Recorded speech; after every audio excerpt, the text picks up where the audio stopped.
Hey everyone, it's Laurie from Craft. Welcome back to the channel. Today I've got my layout share video for you, and I made a lot of layouts during the month of May. I actually went through almost everything, all the papers in my May haul. I used them all up. So that's why I had to buy, or my April haul, I used everything else. So that's why I had to make a May haul. So these are all the layouts that I made last month, including my Christmas card. So I've got this one, I've got this one, I've got this one, adding to my Christmas card collection. I even made a birthday card using this same design. Very versatile, love it. And then some of these layouts you have seen, there were process videos. Some of them there are going to be process videos for them. So you definitely want to make sure you're subscribed to the channel so you don't miss out when those go live. But this one was for last month's Mix It Up Monday challenge. So this one has a process video.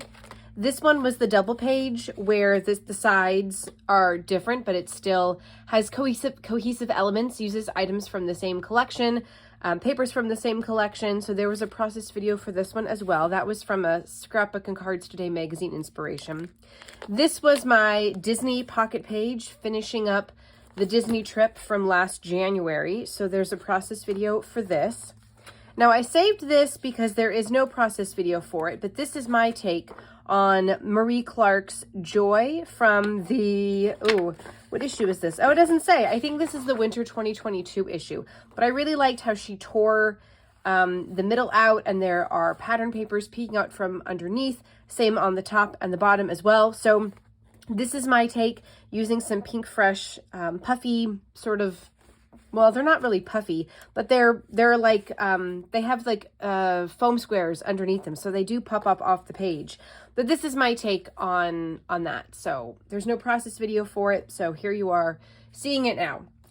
This one also has a process video that I think kind of just went live. This is me using up a whole bunch of embellishments from the Telling Our Story collection from Echo Park. I still have quite a few stickers and cut aparts left, but that's okay because I might do something similar with them for this again.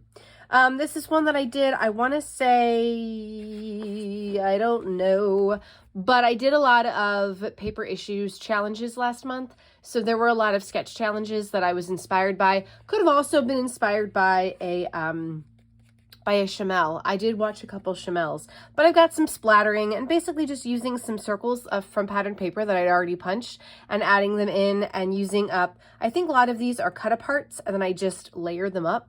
It's really, really easy. Took no time at all. This one was really easy because this is actually a pre-made background from 49 in Market. So all I had to do was add the embellishments. And I tried to go like rainbow colors to match the colors in this mixed media. So I just went through my stash and found a bunch of embellishments that I thought would fit the color scheme. This is another one that I think is for a paper issues challenge. So I've got these fun circles that I used a stencil and Tim Holtz Distress Oxide Spray to create. You can see a little bit over here, but really the photo and these pieces kind of covered it up, but that's okay. And then I did the same colors. There were two colors of Tim Holtz Distress Oxide Spray, and I did splatters of those. This one, I can't recall if there was a process video for it, but I think I shared it on my Instagram. But again, two photos, cut them down to 4x4, a banner strip, something to do in the back, and then just kind of layering up other pieces. Really easy. This, I think, was also a paper issues. Did not do a process video for this one either, but again, paper issues inspired. So we've got two paper strips going behind the photos. This one's actually popped up on foam squares to give it some extra dimension. This is popped up on foam squares. Again, you're seeing these pattern paper circles that I punched, making another appearance on another layout. Lots of great ways to use up leftover pattern papers. The gift that keeps on giving, right? And then just layering up some other embellishments and titling. Also images from the same day, but I've got three on this side. This is a 4x6 that I kept that size. These I cut down to 3x4 and layered them, matted them, added more of those Pink Fresh pieces. The background with this little bit at the top is already kind of like a pre-made background, so I didn't really need to do a whole lot, but I am mixing collections. So there's Doodlebug, there's Echo Park, there's Pink Fresh. Love it. All right, I don't remember who made that pattern paper, but this one did have a process video for it. I got to test out the Lost Shadow color from Tim Holtz when I did my splatters.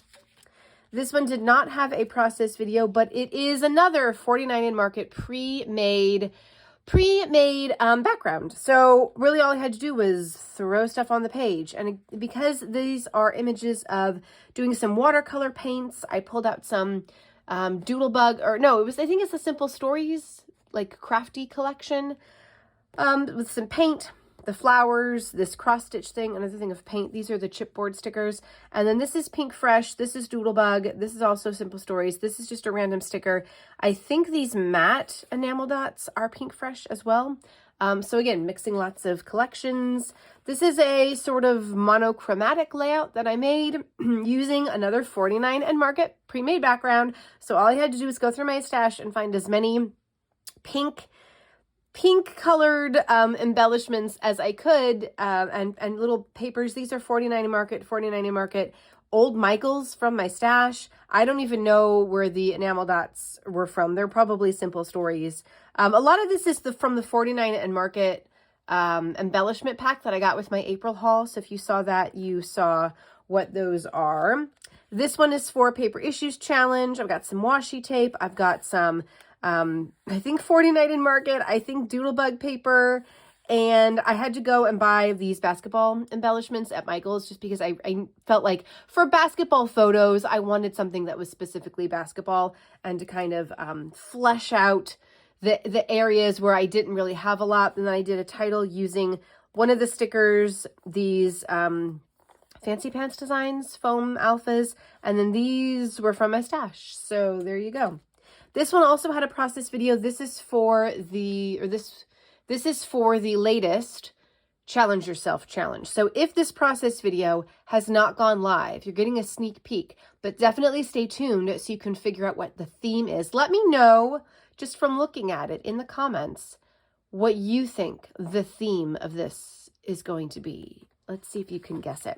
No process video for this one, but this is also based on a paper issue sketch. I basically used a solid piece of cardstock and then added these two just leftover pieces of paper to my stash. I just kind of like found random things in my stash, really trying to use up my stash. All right, that's what this is. Another kind of stash buster based on a paper issues. I did 2 colors of Tim Holtz Distress Oxide spray in the reds. Lumberjack Plaid and the Festive Berries, I want to say. And then I used these leftover paper strips to kind of come up from the bottom. I know the red always reminds me of blood when I'm using the red Distress Oxide spray. And then just a few little embellishment clusters, really, really easy to do. This is another one that I don't think I was based on anything, but I was using, so like this paper, I cut into triangles from this. So this is the B-side to this. So because this had already been cut, it made it really easy to cut the B-side into these triangles and do a similar type of thing. I took 4 photos, cut them down. These are all 3x4. This is 3.5 by 5, and then just layered stuff underneath. And this is a full piece of craft. Ooh, got a little messy on the other side. Full piece of craft cardstock. This had been cut down to size, so I just used it as an interior and then just added in, like I said, little extra bits from my stash. This one is also using up extra bits from my stash. So, oh, I got a little messy on this, but that's okay. See, this is the Distress Oxide spray, but it does, if you get it on your photos, it comes off, I promise. It gets on your fingers, and it's hard to get off your fingers, but it's really easy to get off photos. So obviously there was some splattering going on here, but I used this piece of purple cardstock. It had actually been on my floor, and then there were a couple elements on here that I had tried to like make a kit to go with this purple color, so I pulled those. And then I pulled some other pieces that I thought would work. So I've got a little bit of Echo Park, a little bit of Simple Stories, a little bit of 49 in Market, a little bit of randomness, and it's a layout, right? This was another 49 and Market pre-made background. And because it was in a circle shape, I cut my photos into circles using my Creative Memories circle cutting system. And then kind of, again, going along with the colors that you see, I tried to find embellishments that I could just little add in here. I didn't want to cover a whole bunch of this up because the background is pre-made. It's very pretty, but I did want to have just a little bit of extra pieces. So that's always something that you can do, especially if you see a pre-made background and you're like, I don't know what I'm going to do with that.